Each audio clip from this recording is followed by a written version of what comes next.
বন্ধুরা, আমরা হোমিওপ্যাথিক জগতে এই যে এখন সিজনটি চলছে, এই ওয়েদারে অনেকেরই কিন্তু চিকেন পক্স হবার চান্স থাকে।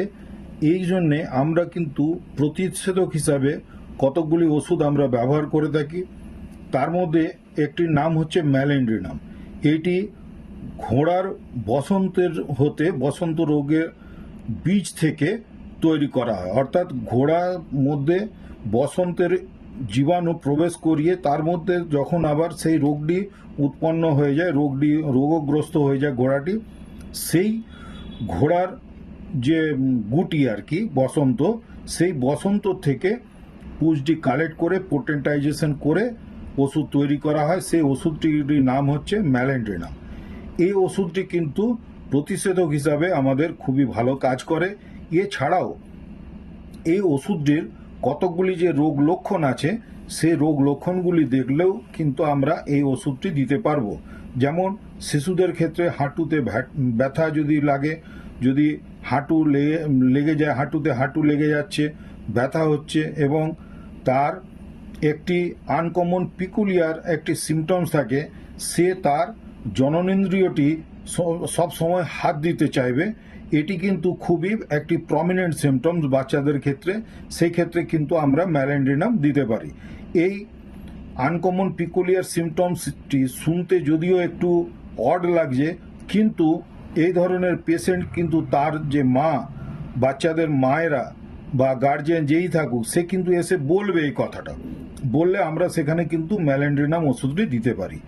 এছাড়াও যদি কারোর বসন্ত হয়ে গেছে, অর্থাৎ চিকেন পক্স হয়তো হয়ে গেছে, স্মল পক্স তো আর হয় না, ওটা তো ইরাডিকেট হয়ে গেছে, এখন চিকেন পক্সটা যে দেখা যায়, আমরা প্রথমত প্রতিষেধক হিসাবে ম্যালেন্ড্রিনাম ওষুধটি দিয়ে তাদেরকে প্রতিরোধ করবার চেষ্টা করব। তাতে যদি না হয় তখন আমরা কিন্তু ম্যালেন্ড্রিনাম ওষুধটি, ম্যালেন্ড্রিনাম 200, এবং তার সাথে সাথে হয়তো এমন হতে পারে সার্সেনিয়া মেডিসিনটি, সার্সেনিয়া পারপিউরিয়া, এই মেডিসিনটিও কিন্তু হয়তো সেই পেশেন্টের কাজে লাগতে পারে, এরকমও হতে পারে। তো তোমরা দুটোর মধ্যে যে কোনো একটা সিমটম সিমিলারিটি দেখে যদি দিতে পারো, দেখবে খুব ভালো কাজ হবে। এছাড়াও আমরা এই বসন্তের ক্ষেত্রে, অর্থাৎ চিকেন পক্সের ক্ষেত্রে আমরা কতগুলি ওষুধকে ব্যবহার করতে পারি। বসন্তে আরও প্রতিষেধক হিসাবে যেগুলিকে আমরা ব্যবহার করতে পারি সেগুলো হচ্ছে সালফার আছে, থুজা আছে, অ্যান্টিম টার্ট আছে। যদি তোমরা পোটেন্সিগুলো জানতে চাও তাহলে আমি বলে দিচ্ছি, সালফারের ক্ষেত্রে কিন্তু 200 ব্যবহার করতে হবে, থুজা হলে কিন্তু 1M ব্যবহার করতে হবে, অ্যান্টিম টার্ট হলে সেখানে কিন্তু 30 পাওয়ারের ব্যবহার করতে হবে। তো স্বাভাবিকভাবে 30 পাওয়ারের ওষুধটি কিন্তু আমরা রিপিটেশন করতে পারি, অন্তত 3 থেকে 4 দিন রিপিটেশন করতে পারি। থুজা 1M হলে কিন্তু একটি ডোজ দিয়েই অবজারভেশন পিরিয়ড শুরু হয়ে যাবে। সালফার ওষুধটি যদি হয় 200 পাওয়ারের ওষুধ, সেটি পরপর 2টি দিন খাওয়াবার পরে তার অ্যান্টিডট হয়ে যাবে এবং তারপরে তাকে অবজারভেশনে রাখতে হবে। এটি আমি আমার নিজস্ব এক্সপিরিয়েন্স শেয়ার করলাম। তোমরা তোমাদের নিজেদের যে পড়াশোনার উপরে বেস করে নিজেরা যতটা যেমন বুঝবে সেই ধরনেরই তোমাদেরকে চিকিৎসা দিতে হবে। হোমিওপ্যাথিতে কিন্তু কোনো হার্ড অ্যান্ড ফাস্ট রুল বলে কিছু নেই যে আমি যেটি বলে দিলাম সেটি তোমাদেরকে দিতে হবে, এমন কোনো মানে নেই।